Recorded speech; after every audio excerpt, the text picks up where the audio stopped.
Arizona Territory, 1886. It started with the wind.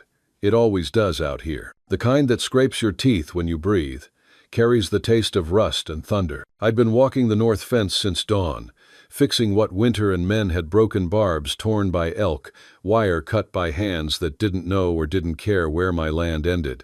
A hammer in one hand, a sack of staples in the other, just another day keeping the world from falling apart an inch at a time. Then I saw something that didn't belong. At first, it was just motion in the corner of my eye, something dark swinging between the trees, too heavy for wind, too human for an animal. I stopped. The hammer went quiet in my hand. Even the fence seemed to hold its breath. A body hung from a pine limb, feet tied, arms yanked behind, head down. Skin the color of the copper hills, hair black, and long enough to brush the dirt with every sway. The rope at her throat was the kind men use when they want death to take its time. I dropped the sack. My boots sank in needles as I moved closer. Every step made the world smaller until there was nothing but her gasping short, ragged, fighting, the kind of sound that makes a man remember what mercy used to mean. She was still alive, barely. Below her, down the slope, a small campfire flickered beside a man I knew better than my own shadow. Colonel Silas Blackwood, the kind of evil that wears a clean shirt and quotes scripture when it kills. His silver flask rested by his boot. I'd buried too many memories under that name, but seeing him there, it all came back: smoke, screams, the smell of burned orders. He was asleep, or pretending. I couldn't tell. If I made noise, she'd die. If I hesitated, I'd have to watch it. So I stopped thinking. The knife slid from my belt like it knew its own purpose. I went for the rope. Pitch and blood had slicked it tight. Her body twisted weakly as I worked. "Easy," I whispered, though I wasn't sure who I meant it for. The blade bit. The rope gave. We hit the ground hard, her weight soft against me, air knocked out of both of us. For a heartbeat, I thought she was gone. Then she coughed once, twice, pulling air in greedy, beautiful bursts. That's when he woke. Blackwood straightened, dusting his sleeve like a man interrupted during a sermon. "Elias Hart," he said, smooth as a judge passing sentence. "Didn't think you had any sermons left in you." "I ran out of lies first," I said, standing, Colt already drawn. He smiled. "You always were sentimental. The woman's not yours to save. She's information, a living riddle." "She's breathing," I said. "That's enough for me." He stepped closer, eyes glinting like cut glass. "Did you notice her shoulder? Someone took a piece. A map, they say. I intend to finish the collection. You'll have to kill me first. That can be arranged." "Oh, Dot." For a moment, all I heard was the wind combing through needles, the horse stamping somewhere behind me, the rasp of her breath. Then he laughed, low, almost kind. "1 mile, Hart. That's how far you'll get before the hunt begins." "I don't run anymore," I said. "No," he said softly. "You drag your ghosts instead." He didn't draw. Not yet. He didn't have to. Men like him believe time works for them. But time was all I needed. I turned, lifted her light as guilt, and carried her up the hill. Her head fell against my chest, her skin burned like fever. "Stay with me," I murmured. She managed 2 words. "Don't let him." Not planning to, my roan waited under the cedar brake, ears twitching, ready. I set her in the saddle, climbed behind, and pressed heels to flank. The horse leapt forward, hooves pounding the earth. No shot followed. Not yet. The silence that chased us was heavier than any bullet. We rode the creek bed. Water hides tracks better than prayer. She leaned into me, trembling with pain, but still breathing. When she finally spoke again, her voice was rough as sand. "Name? Elias Hart," I said. "You?" "Ayanna Redfeather." The name landed soft but carried weight, like a story older than the land itself. She looked at my wrist, the faded tattoo that never quite washed off, the eagle with arrows. Her eyes sharpened, knowing exactly what it meant. I tugged my sleeve down. "Not that man anymore," I said. "Ink doesn't lie." "Oh." "Men do," I answered. "But sometimes they stop." She didn't reply, just stared ahead where the sky broke open over my land, a cabin, a fence line, smoke rising thin and blue. "We'll rest there," I said. "You need time to heal." "He'll come," she whispered. "Let him. The desert owes me a debt." The cabin smelled like iron, leather, and coffee, the only three constants in a man's life out here. I set her on the bunk and lit the lamp. Light showed the truth better than I wanted. Rope burns raw and red around her wrists, the bruise circling her throat like a cruel necklace, and that scar, small, pale, surgical, cut from her shoulder as clean as coin from mint. "What did he mean, a map?" I asked. Her eyes stayed on the fire. "It isn't land," she said softly. "It's a covenant, a fire that heals. He wants to turn it into something that kills. You believe it's real?" "I don't need to believe. I carry it." "Oh." I cleaned the wounds with carbolic and water, wrapped them with care I hadn't used in years. She didn't flinch once. When I touched the scar, she finally met my eyes. "You were there," she said, "at the river that burned." Her words found the place I'd buried deepest. Smoke, gunfire, the smell of wet ash, orders that came from men like Blackwood, and hands like mine that obeyed too long. "That was another life," I said. "It's still yours," she whispered. Maybe she was right. Maybe a man never really leaves what he's done, he just learns to build fences around it. "You need rest," I said. "At dawn we ride for Tallfeather's post. They'll help." She smiled faintly. "Honor," she murmured. "You still think it's real?" "Somewhere," I said, "between the dust and the sky." I sat by the window as she slept, the lamplight soft on her face. Outside, the wire hummed in the wind, 3 low notes, 1 high. It sounded almost like a heartbeat trying to find rhythm again. In the distance, a thin thread of smoke rose against the stars. Blackwood wasn't chasing yet. He was waiting. The patient ones are always the worst. I looked at her alive, scarred, breathing, and knew the miles ahead would break something in both of us. But if the desert could learn to bloom again, maybe men could too. If you enjoy the story, hit that subscribe button right away. And if you don't, then just hit the like button anyway to keep more Wild West love stories coming. I brewed coffee dark as gun oil and meaner the kind a man needs when the day's already picked its fight. The cabin filled with the old scent of boiled grounds, saddle soap, and juniper smoke. Every loner knows it. She slept hard, the sort that bulldozes through pain because it must. While she drifted, I sat at the table with a stub of pencil and a scrap of brown paper, making a list like a quartermaster. Bandages, willow, bark, canned peaches, cartridges, oats, carbolic, and Ben Tallfeather's judgment if it could be rented for an hour. When her breathing steadied, I loosened the collar from her throat and laid new cloth. She woke on a whisper, eyes finding me without panic. Most come back from a hanging wild-eyed. Hers held steady like a lantern on stone. "It hurts less when I don't move," she said. "That'll be our strategy," I answered. "Till it ain't." She watched my hands. A man learns to be gentle if he's held dying friends and new colts.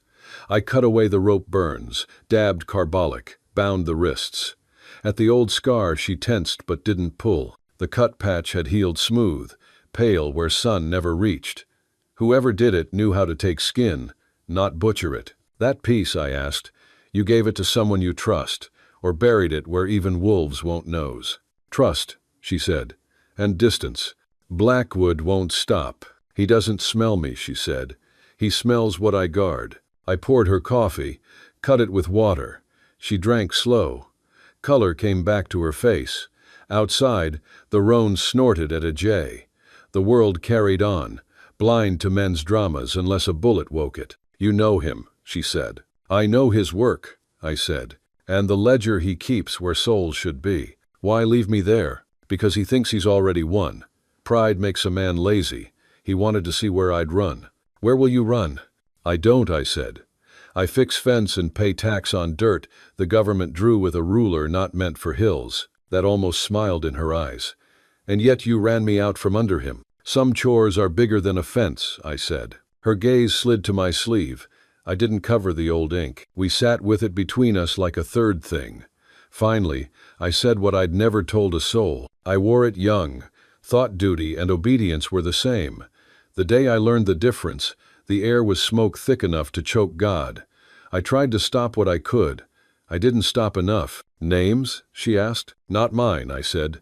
Theirs. The ones I can speak would sour this coffee. The rest were never written down. She gripped the cup tighter.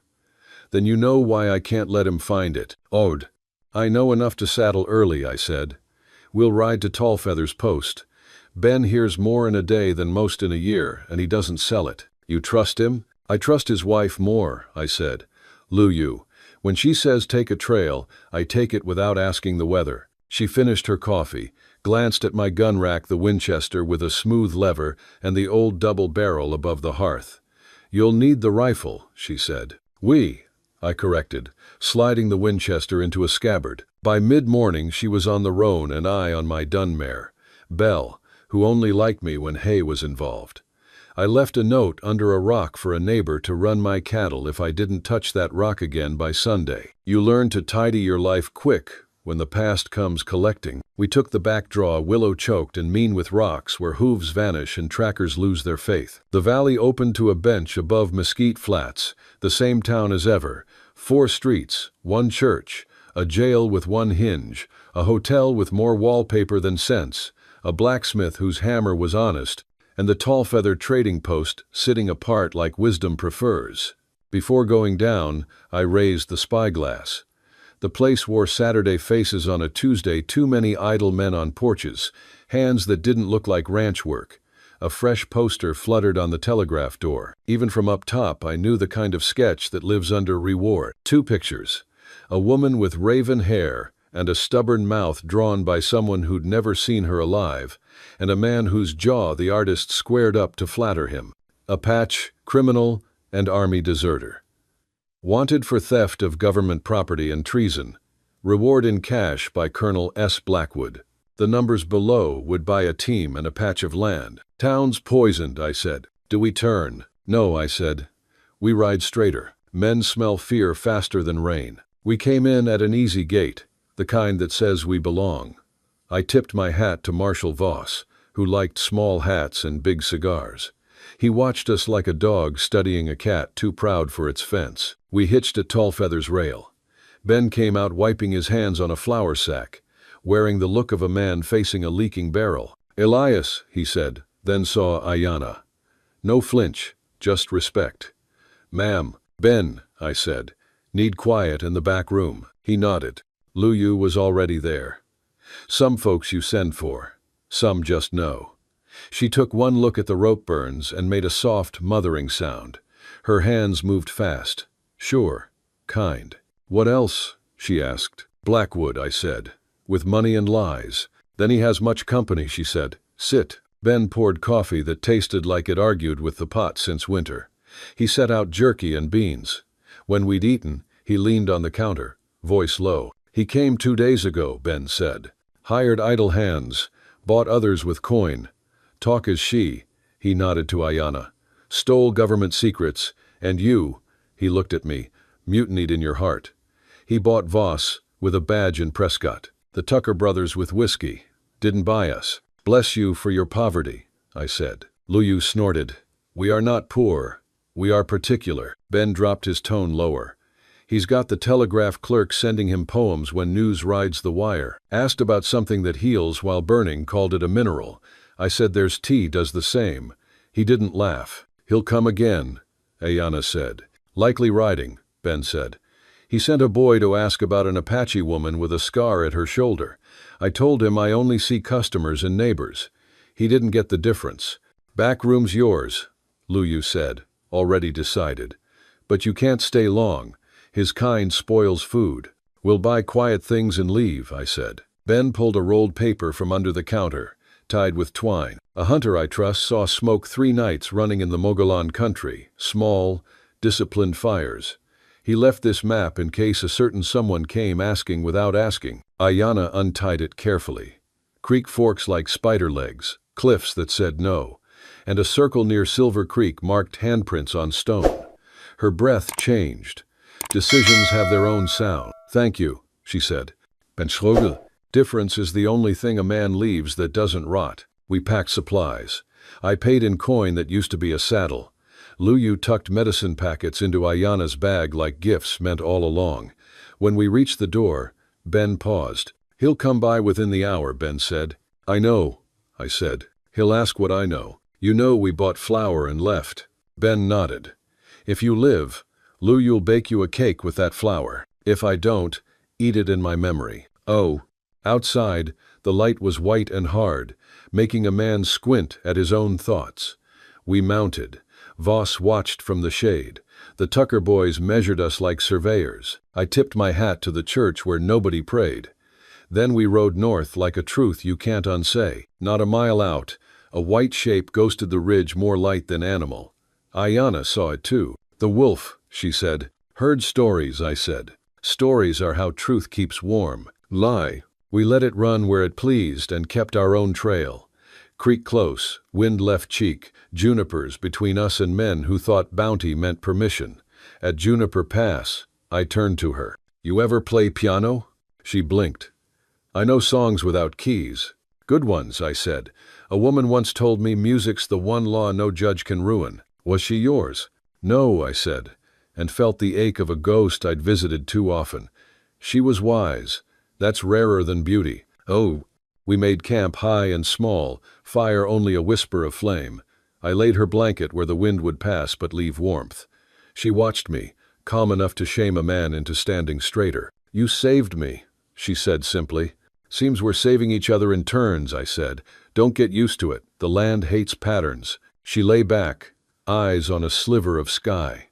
"If I tell you what I guard, you'll be hunted with me." "I already am," I said. "You speak like a preacher who broke his Bible to make a better fire." "I speak like a man who ran out of easy lies." "Then this is true," she said, eyes closing. "There is a fire that heals. It belongs to no one, and to everyone.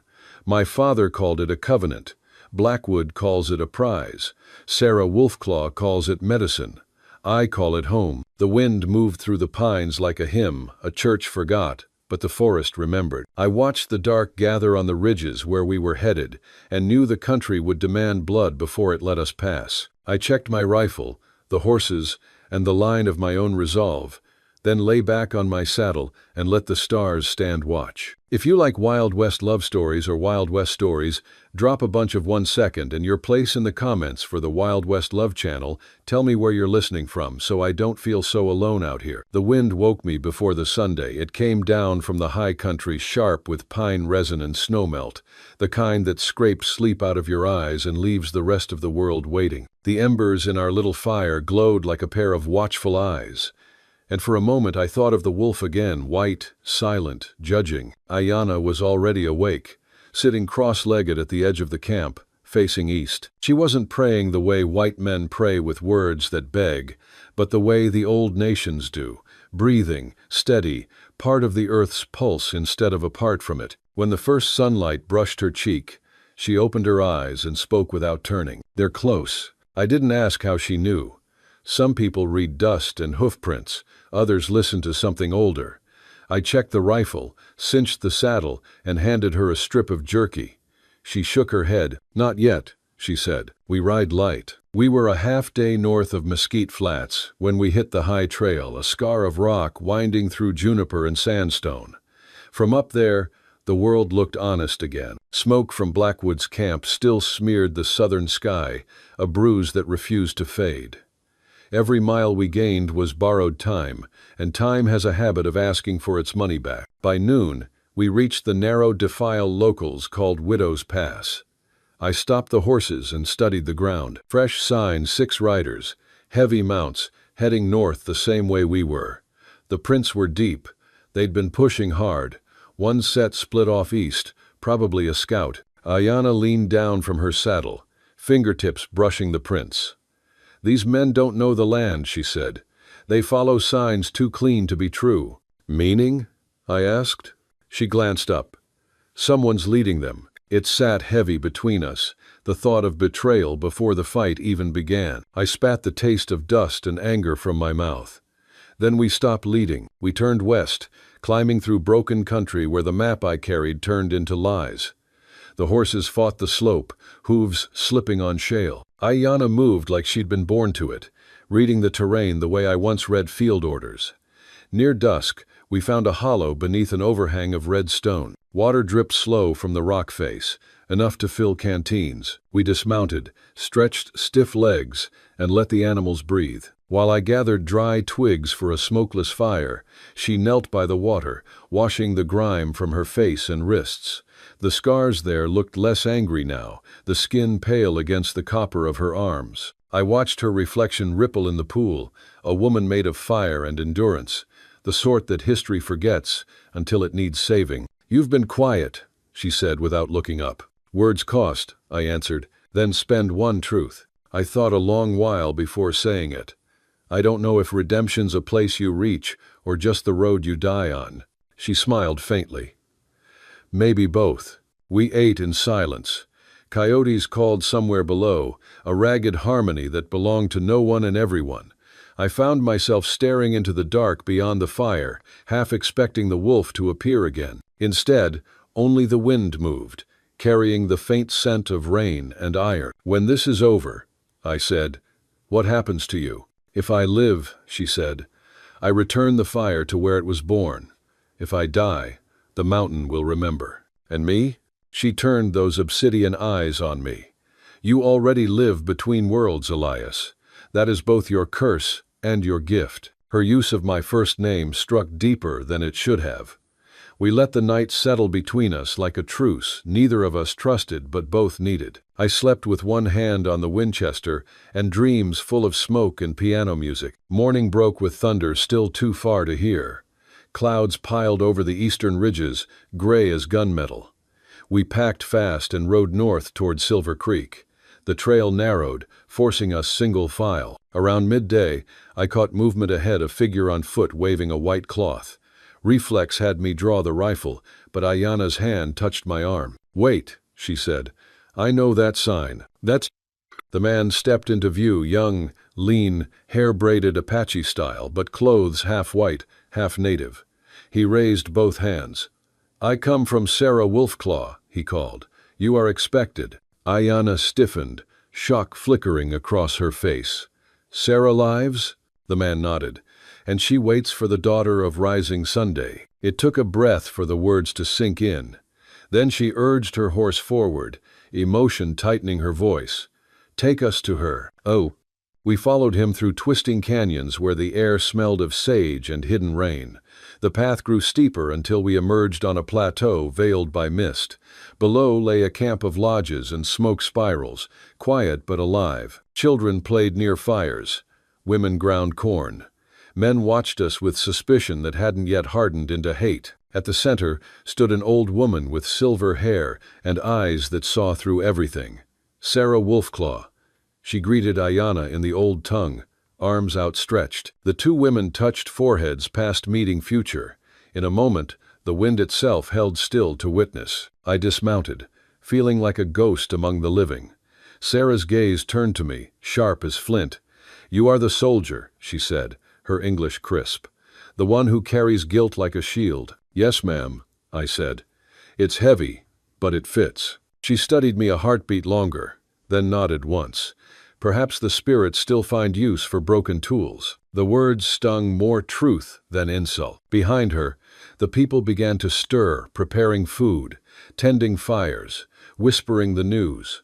Ayana spoke softly with Sarah, the two of them trading stories in a language that sounded like the earth breathing. I stood apart, hat in hand, watching smoke rise into the storm clouds. Somewhere beyond those clouds rode Blackwood, closing the distance between damnation and duty. I didn't know yet which side of that line I'd die on, only that it would be soon. Night dropped fast in Sarah Wolfclaw's camp.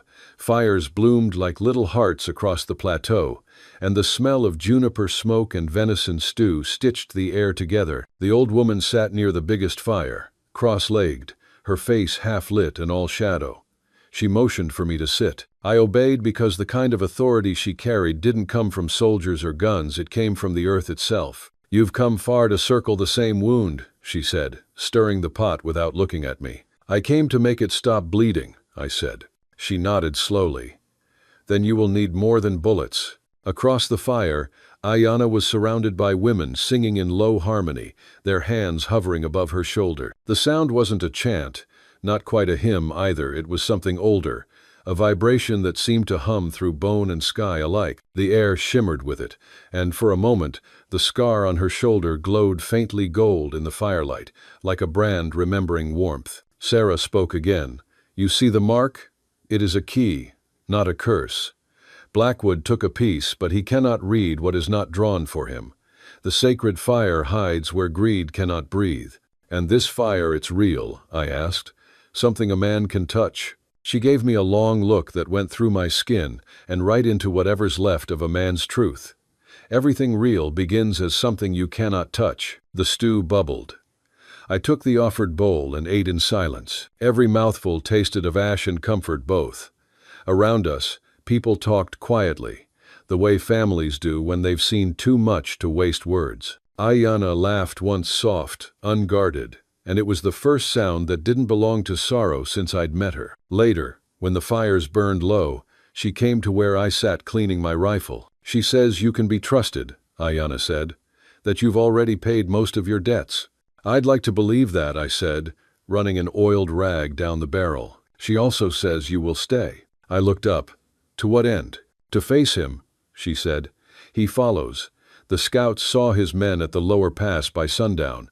Maybe 30, maybe more." I set the rifle aside. "Then the end's coming whether I stay or not." She knelt opposite me, firelight flickering across her eyes. "Why help us, Elias?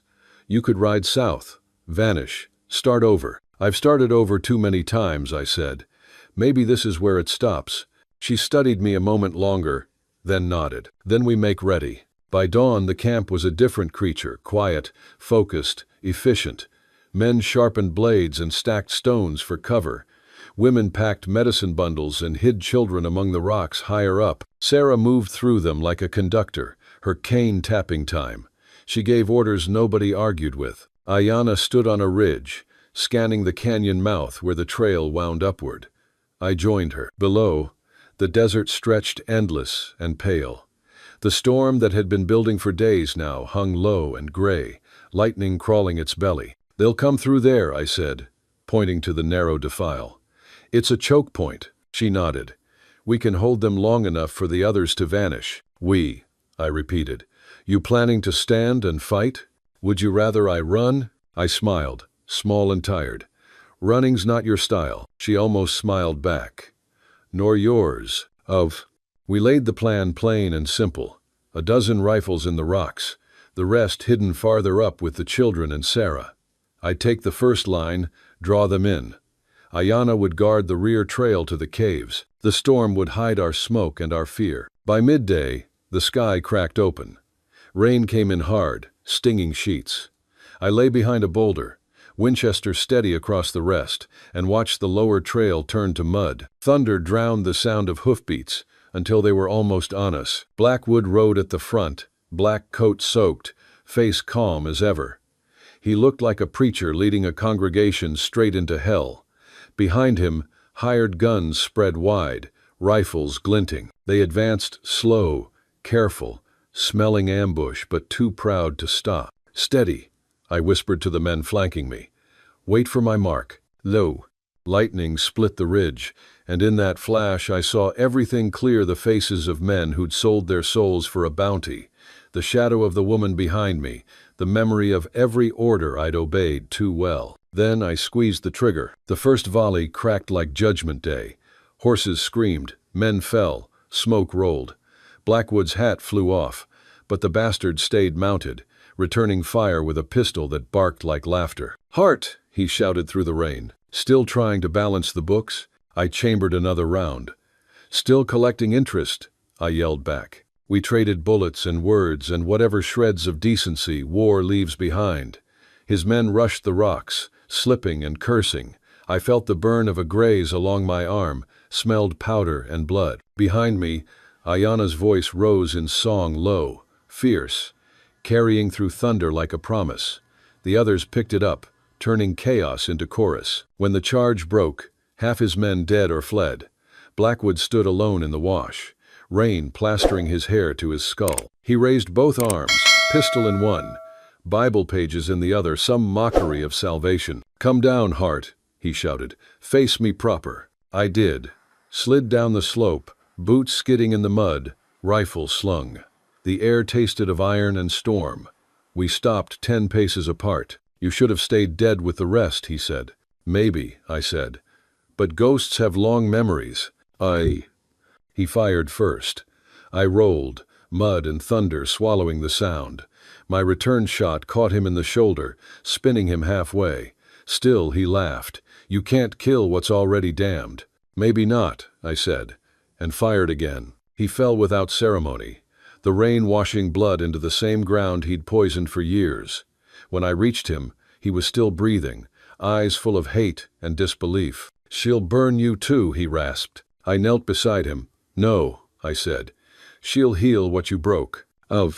Then he went still. Behind me, Ayana's song softened to a hum, blending with the rain until it was all one sound: grief, relief, maybe grace. I turned and saw her standing at the mouth of the cave, the stormlight framing her like a figure carved from dawn. If you're watching on TV, don't hesitate, grab your phone and hit subscribe to my channel so you'll never miss out on our amazing characters. Rain moved through in the small hours, soft as a hand on a fevered brow. By dawn the canyon steamed, breath rising off wet stone like something the night had mended and given back. Pools lay in the hollows where dust used to be. Juniper beads shook with drops.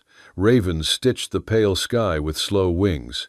Down on the wash where the fight had ended, the earth had already taken what it wanted. Colonel Silas Blackwood lay face down in his own quiet, the rain having washed away the argument in his eyes. We left him there without a prayer. The desert keeps its own tally and writes names in a ledger only the wind can read. Near the cave mouth, where old handprints ran like constellations across stone, Ayana stood with a small clay bowl cupped in both palms. Dawn painted her in copper and honey. Inside the bowl a flame breathed not a blaze, not a rage, but a steady living thing with a heart of blue. I had expected heat. What I felt was warmth, clean, particular, the way a well-kept room feels when the fire has been tended, the way a lullaby feels in bone. Light climbed the rock and found the wounded, laid a calm on the frightened, and sat quiet on the dead without judgment. Even the ache I carried 20 years old, carved into me the day a river burned, went light as a loose nail in a board. Sarah Wolfclaw's voice came behind us, threaded with smoke and age and the kind of certainty that doesn't need to shout. "It was never meant to be hidden, only guarded," she said. "Fire that does not travel dies in its sleep." I looked into that bowl and saw more than flame, saw a trail I couldn't walk back from. Ayana watched me the way a scout watches weather. There was strength in her tired face, and something like peace, as if the ground under us had finally introduced itself and she'd decided to accept the handshake. "You can stay," she said. "No ceremony, no plea. Just an opening made plain. There's room among us." I thought of the valley south, the cut of fence against dead grass, a porch where ghosts kept their boots lined neat and never left, a piano with a broken key, an old life had once used for comfort. I thought of cattle that respected a man's wire better than men did, of a post hole dug too narrow on a hot afternoon, of a window sash I'd sworn I'd fix last winter and didn't. A list like that can damn you or save you depending on how you read it. "Maybe I'll visit," I said. "But a man's got to tend the ground he's scarred." She didn't argue the philosophy. She just nodded like she'd already guessed the shape of my refusal. The smile she gave wasn't one of those that pretends nothing happened. It was the kind that meets what's happened with an answer. "Then carry the fire, Elias Hart," she said. "Not for me, for you." We moved through the morning like people who had been spared and didn't quite trust it. The storm broke in thin seams of cloud rolling back into a clean blue. Children fetched water with care for once, as if the creek had opinions. Men scrubbed blood from rifles and from their own hands with the same slow attention. The women, who always knew what mattered, spread blankets and cut bandages from dresses already patched twice. We built a stretcher for the worst hurt, took account of souls, spoke names out loud so they wouldn't slip away in all that light. There is a way grief behaves in the open. It gets larger and somehow lighter, like smoke. When the sun had climbed enough to warm the cave's lip, Sarah called for quiet. She spoke in Apache first, words rolling soft and certain, then in English for me, Because mercy sometimes wears translation. This place remains a place, she said, palm on the rock. We will leave no markers for the greedy, and we will leave no dead with the greedy. The animals will take him, the rain will finish him, his name will pass like all wind that harms. She did not look toward the wash where Blackwood lay. She didn't have to. The land had already decided what to do with him. Then she turned to me with the grave kindness of someone who has already forgiven what you haven't confessed. A man cannot unspill a river, she said, but he can choose where to carry water next. We packed quiet. Bedrolls rolled, beans bagged, bullets pocketed, shirts wrung and hung to steam in the rising warmth. Ayana's hands had steadied. The tremor I'd seen for days was gone, replaced by the set of someone who has climbed out of a grave she'd refused to accept. She strapped her knife back to her belt, brushed ash from her dress, and checked the clay bowl as if it were a child asleep. The sacred fire breathed. It did not demand. I helped Thomas Hayes, shot grazed, fever broken into his saddle. He gripped my wrist once, not a shake so much as a promise. I owe you, he said. Call it even, I answered. We're all paying on the same note. Daniel White River looked at me long from under the brim of his hat, trying to decide if I was a man or a hinge history had chosen to swing on. Road's open, he said at last. Be careful where you let it take you. Same to you, I said. We didn't smile.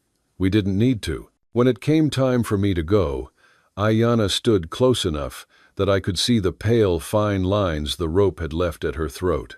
I will not forget those lines. They made vows of my blood. She lifted the bowl and pressed it into my hands. Warmth moved through the clay and took up a place in the bones of my fingers. It wasn't heat like a brand. It was the weight of a thing alive that meant no harm and had no fear of being harmed. Keep it covered from the wind, she said, setting a flat stone lid across the rim, leaving just enough space for the breath of it. Open it when a place needs reminding that light is not the enemy. What about you? I asked because I had to. I have carried it long enough, she said. Now I will carry other things, names, songs, the laugh of my people when our children return. She touched the bowl once more, then stepped back. Besides, the fire is not only in the bowl. I nodded because there was nothing to say she hadn't already said better by standing where she stood. I lashed the bowl to a cradle I'd rigged from an old saddlebag and a strip of rawhide so it would ride steady against my chest. The roan snorted, unimpressed with sacred burdens, and tossed his head as if reminding me that hay was holy too. We walked the horses out of the canyon before we mounted, feet sinking into new mud. The air still held the echo of thunder, the ground that looseness rain leaves in it, ready to grow or slide or both. At the last bend I looked back. Ayana had turned toward the light pouring into the cave. It took her in like a door she had been meant for all along. Her shadow stretched long and sure across the stone, proof that even light loves what stands between it and the world. I rode down alone. The country opened in big slow breaths, mesas laid out like folded blankets, arroyos freshly cut, chamisa glittering with droplets. The wire sang along my south line a different song now, not the old 3 notes that throbbed against a man's regrets, but something cleaner, tuned to a day that had not yet learned how to fail. The smell of wet dust rose in waves. Somewhere a meadowlark raised its small trumpet and figured the morning out in 6 pure notes. The miles did what miles do. They made promises and then kept enough that a man forgives the rest.